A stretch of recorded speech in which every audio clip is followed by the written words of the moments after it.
माळकरा इतकंच सामाजिक बांधिलकी जपणारी माणसं सुद्धा तेवढेच पुण्य कमवत असतात. या ठिकाणी या दोन्ही गोष्टींमध्ये आमचे नाना दादा बसतात. काजस्पर्शी झाले तेव्हा अधिक काही न बोलता आमच्या नानाव दादाच्या जाण्यानं त्यांच्या कुटुंबाला जे दुःख झाले त्यातून परमेश्वर त्यांना सावरण्याची शक्ती देऊ. त्यांच्या पाठीमागे त्यांची मुलं असतील, पुतणे असतील, सर्वच मंडळी नानाव दादांनी जे गावासाठी योगदान दिलं त्याच पद्धतीने त्यांचा वसानी वारसा पुढच्या पिढीत जावा.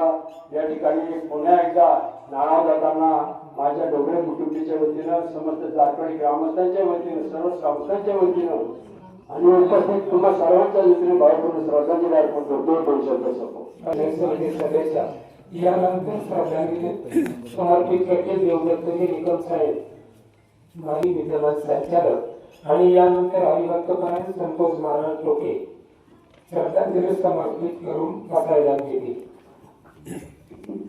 परिवारामध्ये आपल्या गावामध्ये एक सामाजिक, कृषी, राजकीय सर्व क्षेत्रामध्ये एक सोयीस्कर असणारे व्यक्तिमत्व कैलासवासी नानाभाऊ काकाजी ढोबळे यांना पिंडदान दिनाच्या निमित्तानं भावपूर्ण आदरांजली व्यक्त करण्यासाठी उपस्थित सर्व क्षेत्रातील मान्यवर, कुटुंबियांचे अध्यक्ष,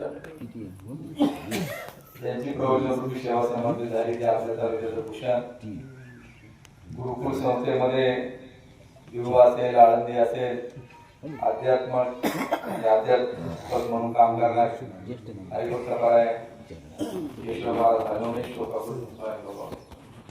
जवळपास 70-72 वर्षाचं आयुष्य त्यांना लावलं. महाराज, काही व्यक्ती अशा असतात की पाहिल्या प्रसन्न व्यक्तिमत्व पाहून आपण त्याला भावून जातो. तशाच प्रकारे नानाभाऊ ढोबळे यांचं व्यक्तिमत्व 6 फुटापेक्षा अधिक उंची असेल असं माझं स्वतः पाहिल्यानंतर धोतर, निरो, टोपी, सतत हसरा चेहरा आणि त्यांच्याकडे पाहिल्यानंतर कुणी पण त्या ठिकाणी प्रसन्न असणारे हे व्यक्तिमत्व आज काळाच्या पडद्यावर झाले. या गावच्या जडणघडणीमध्ये त्यांचं खूप मोलाचं योगदान आहे. आज गेले ज्यावेळी इथं पारगावला पूल वगैरे नव्हता, मधून आपली रस्ता होता पूल येण्यावर नारायणगावरून यायला, आणि त्यावेळी रस्त्याच्या कडेला या सगळ्या मंडळीची असणारी गरज आणि इथूनच हा असणारा रस्ता, आणि तेव्हापासून लहानपणापासून जाता येता ही सगळी मंडळी एक सातत्याने वडिलकीच्या नात्यानं यांच्याशी संबंध त्या ठिकाणी गावचं यात्रा असेल, सामुदायिक विवाह सोहळा असेल, गावची दूध संस्था असेल, सोसायटी असेल, इथं देखील त्यांनी अतिशय चांगल्या प्रकारचं काम केलं. गेले काही वर्षापूर्वी त्यांना कॅन्सर सारख्या आजाराचं निदान झाल्यानंतर प्रकृती खालावली. 1.5-2 महिन्यापूर्वी देखील मंत्रला सेवा सिटी हॉस्पिटलमध्ये देखील त्यांना भेटायचा योग आला. परंतु बाळासाहेब असेल, बाळासाहेब असतील, हौशीराम दादा सगळ्यांनी खूप असे प्रयत्न केले, पण यश त्या त्याच्यामध्ये प्राप्त झालं नाही. या आजाराच्या संदर्भामध्ये देखील महाराज आपण अनेक वेळा सर्वजण सांगत असतो, आपण आपल्या प्रकृतीची काळजी घेणं, योग्य वेळी तपासण्या करणं त्या अत्यंत गरजेची गोष्ट त्या ठिकाणी आहे.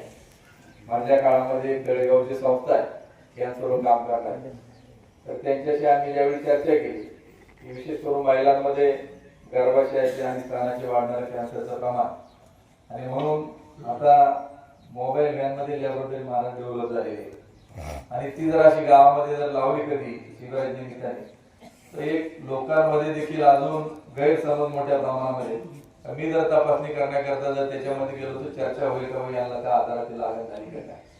शेवटी डॉक्टरकडे ज्यावेळी जातात तर आता पूर्वीसारखं स्टेथोस्कोप लागला, टेम्परेचर पाहिलं आणि लगेच ट्रीटमेंट केली जात नाही. पहिला सल्ला दिला जातो तुमच्या एवढ्या तपासण्या करा. माझी सर्वांना विनंती आहे की सरपंच बरोबर ढोबळे आहेत की ज्यावेळी असं आपल्याला एखादा कॅन्सरचा पेशंट हिस्ट्री वगैरे ज्यावेळी असेल तुम्ही कधी सांगा, आपण ती गाडी इथं बोलावून घेऊ आणि महिलांची मॅमोग्राफीची जी टेस्ट आहे ती देखील मोफत करून देण्याचं काम ही संस्था करते. योग्य वेळी निदान झालं तर त्याचं देखील इलाज केल्यानंतर त्याच्यामधून सगळं काही निदान होत राहतं, योग्य ट्रीटमेंट करतात. त्यांच्या पश्चात मुलगा बाळासाहेब गेल्या अनेक वर्षांपासून की भीमाशंकर सहकारी साखर कारखान्यामध्ये इंजिनिअरिंग वगैरे काम करत असताना एक कामगारांमध्ये देखील आणि सर्वांमध्ये एक सरळ मार्गी सुस्वभाव असणारं हे व्यक्तिमत्व बाळशास्त्रीजी शेती क्षेत्रामध्ये, त्याचप्रमाणे त्यांच्या सौभाग्यवती मातोश्री मीराबाई असतील, कन्या सुवर्णाताई, त्याचप्रमाणे पुतणे जालिंदर प्रशांत नागपूर असा सगळा मोठा परिवार आहे. त्या साऱ्यांना देखील खूप मोठं दुःख त्या ठिकाणी झाले आहे. एकच गोष्टीचा आवाज उल्लेख करतो की महाराजांनी एक प्रमाण दिलं की त्यांच्या गुरूंनी सांगितलं किंवा गुरुजी म्हटले दोन व्यक्ती बोलतात पाण्यामध्ये कोणाला वाचवणार, आणि तुकाराम महाराजांचं देखील एक प्रमाण त्या ठिकाणी सांगितलं. हे आपल्या सर्वांना सांगतो की महाराजांनी जर सांगितलं की तीर्थ एकूण किती दिवस लागतील, काय करावं लागेल, स्नान होईल का, देव किती, एक चांगल्या प्रकारचं विवेचन करण्याचं काम त्यांनी सांगितलं. कोणाच्या दशक्रियेला जाऊ नये, कोणाला खाऊ, कोणाला, आणि त्यांनी जे तुकाराम महाराजांचं जे प्रमाण दिलं त्या अनुषंगाने मी आपल्या सर्वांना विनंती करतो की आज टीव्हीला महाराज रोज जर चालू केला तर तुम्हाला माहिती, तुम्ही पाहता की नाही काय माहित नाही, पण आम्ही सगळ्यांनी जर ऑन केले तर एकच की समाजामध्ये कशा पद्धतीनं बंधुगिरीच्या नावाखाली लोकांना लुबाडण्याचं काम त्या ठिकाणी केलं जातं. लोकांचे एकच डोके आहे की पोलीस पाहायला का तो भ्रष्टाचारी पैसे दिल्याशिवाय काम होत आहे, तलाठी म्हटलं का पैसे घेतल्याशिवाय मग त्या ठिकाणी होत आहे, आमच्या पुढाऱ्याकडे पाहिलं का हे का फुकट निवडून येतात का, यांच्याकडे पैसे कुठून येतात का, हे सगळे लबाडचे. एक लोकांची मानसिकता त्याच्यामध्ये झाली. परंतु आज जे प्रकरण टीव्हीला आपण पाहतोय की लोक एवढी श्रद्धाळू असतात, आणि जास्त करून महिला भगिनी की आपण पीडित माणसं ज्यावेळी आलो की आपल्याला काय कर्म करत असताना, काम करत असताना अडचणी येत असतात, त्यावेळी कुणा कुणी काहीतरी त्या ठिकाणी सांगत असतो आणि त्याच्यावर विश्वास ठेवतो. जास्त करून महिला त्याच्यावर जास्त विश्वास ठेवतात, आणि पुरुषही काय त्याच्यामध्ये कमी नाही. याला सर्वस्वी जबाबदार राजकीय लोक मोठ्या प्रमाणामध्ये आहेत की निवडणूक आले का जा याच्याकडे जा त्याच्याकडे, दोन्ही पार्ट्या जातात, पडणारा जातो, निवडून येणारा जातो, किती खड्ड्यात जातात ते त्यांचं त्यांना त्या ठिकाणी माहिती. परंतु आज जर कोणाच्या सांगण्यावरून जर असं त्या ठिकाणी होत असेल तर तुमचं आयुष्य उजळून त्याच्यामध्ये निघत नाही. आज लोक मदत महाराज 1 लाख रुपये किलो समुद्राखाली मत पिकते, नाशिकला संशोधन आहे. सकाळी आता टीव्हीला दाखवलं तर मार्केटमध्ये का ज्यांनी हातात ज्यांनी त्याने आपल्या कडतापासून खरोखर ओरिजिनल एका चिंचूक आहे 1 लाख रुपयाला. जर अशा पद्धतीने जर समाज एका बाजूला पुढे जात असेल ते अत्यंत चुकीचं आहे, आणि ज्यावेळी नेते मंडळी जातात म्हणून मागचे त्या ठिकाणी जातात याच्यापासून दूर राहा. तुम्ही जसं तुकाराम महाराजांचं जे एक या ठिकाणी प्रमाण दिलं तसंच माझ्या वाचण्यामध्ये एक महाराज आलं आणि हे सांगितलं गेलं पाहिजे. तुम्ही अत्यंत चांगल्या पद्धतीने सांगितलं की त्या म्हणजे 450 वर्षापूर्वी तुकाराम महाराजांनी सांगितलं होतं, ऐसे कैसे झाले मोदी कर्म करोनी म्हणती साधू, अंगा लावून या राख, डोळे झाकून खरेदी बाप, दावून वैराग्याची कळा, भोगी विषयांचा सोळा, फुकामध्ये सांगू किती, जळो दयांची संगती. हे त्या काळामध्ये सांगितलं होतं, आणि आज वर्तमानामध्ये हे घडतंय. याच्यापासून आपण बाजूला त्या ठिकाणी आहोत. महिला भगिनींना सांगतो, कोणाच्याही अंगारा वरती एखाद्या गळ्यामध्ये काय घालायला काही दिला, अमुक दिला, तमुक दिला, याच्यापासून बाजूला. म्हणून त्यावेळी कायदा देखील आता सरकारने केलेला आहे बंधुगिरी कायद्याचं. तर त्याच्या बाबत आपण जागरूक समाजाने राहण्याची काळाची गरज आहे. ही देखील मी पुन्हा आवर्जून पाहतो. मी पुन्हा एकदा उपस्थित आपल्या सर्वांच्या वतीनं आमचे सहकारी DN पवार, त्याचप्रमाणे बाळासाहेब दरंडे, संजय जिबडेकर यांच्या वतीनं या भाव पुन्हा आदरांजली व्यक्त करतो. या वक्तपर्यंत संतोष महाराज घेते हे श्रद्धांजली समर्पित करू पत्राजन घेते. आज आपण या ठिकाणी उपस्थित झालेला नाना भाऊ धकाजी ढोबळे यांना जाऊन हार झालेली आहे, आणि जाण्यातून मित्र परिवार आणि कुटुंबाला सर्वांनाच दुःख होत असत. परंतु या दुःखातून उत्तीर्ण होण्याकरता, बाहेर पडण्याकरता भगवंताची सुद्धा संतांची सुद्धा खूप असतात. त्याशिवाय याचा आपण माफ करू शकत नाही. खरंच जगद्गुरु तुकोबांनी काय म्हटलं, ह्यासाठी केला होता अट्टहास, शेवटचा दिवस गोड व्हावा. शेवट गोड होणं म्हणजे काय? शेवट गोड होण्याला आपण आयुष्यभरात जी कर्म केलेली असतात त्याच्यावर आपला रिझल्ट म्हणजे शेवट कसा असतो त्याच्यावर पुढं अवलंबून असतो. म्हणून आपल्या जीवनात सत्कर्म किती घडली याला फार महत्व आहे. सत्कर्माच्या ठिकाणी वृत्ती आणि रती होणं त्याच्यापेक्षा खऱ्या अर्थाने मनाचं शुद्धीकरण त्याशिवाय होत नसते.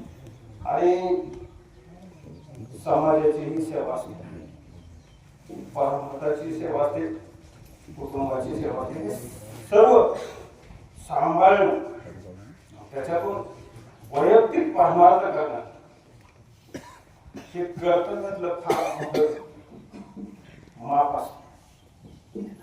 आपण समाजासाठी किती झगडलो, कुटुंबासाठी किती झगडलो आणि आपल्या जीवनात परमार्थ आपण किती केला याचं निरीक्षण परीक्षण या अंतरात्मक दृष्टी करून पाहिल्यानंतर आपल्या जीवनाचं मूल्य आपल्याला कळतं की आपली काय योग्यता आहे, काय लायकी आहे. आणि हे उघडा उघड पाप पुण्य आतच हाकायला लागलं, पण त्याचं मूल्य म्हणून समाज आपल्या समोर उभा राहा. हेच आपली किंमत आहे. माणूस माणसाला कुठल्या कार्यावरून ओळखतो आणि सत्कर्म काय केलं, दुष्कर्माचा पण विचार करत असतो. सत्कर्म काय केलं म्हणून त्याच्यासाठी कसं आहे की परमार्थ जो आहे हा जीवन उद्धारण्याकरता. मग जीवन उद्धारण्याकरता सत्कर्माची गरज आहे. आणि सत्कर्म आपल्यापासून तर दुसऱ्यापर्यंत करावं. केवळ आपल्यापुरतंच नसतं ते, समाजासाठी हे करावं लागतं. तेव्हा आपल्या जीवनामध्ये अशी स्थिती घडते, नामोपराय होत आहेत, मरणी जयाचे आठवले तो तिची गती ते पाहावे, भावने सदा स्मरावे मातेची. आपण आयुष्यभरात काय केलं याचं मूल्य मापन त्यावेळेस आपल्या अंतःकरणात शेवटच्या कालामध्ये आपलाच व्हिडिओ आपल्याला दिसतो.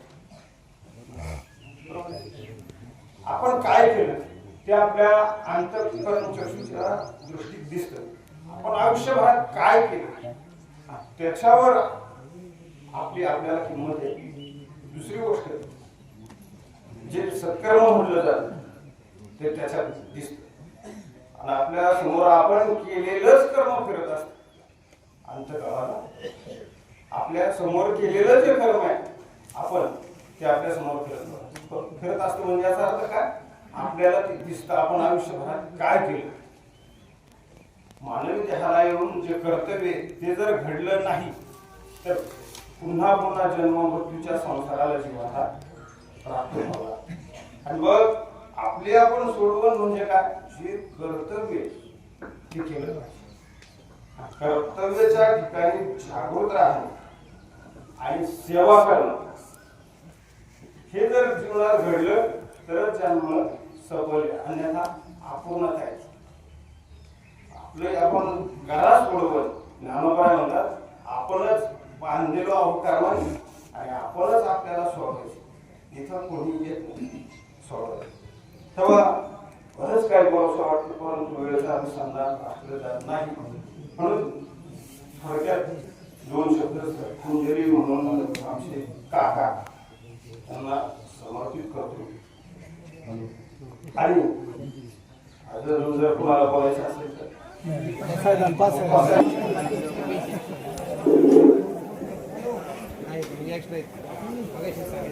आता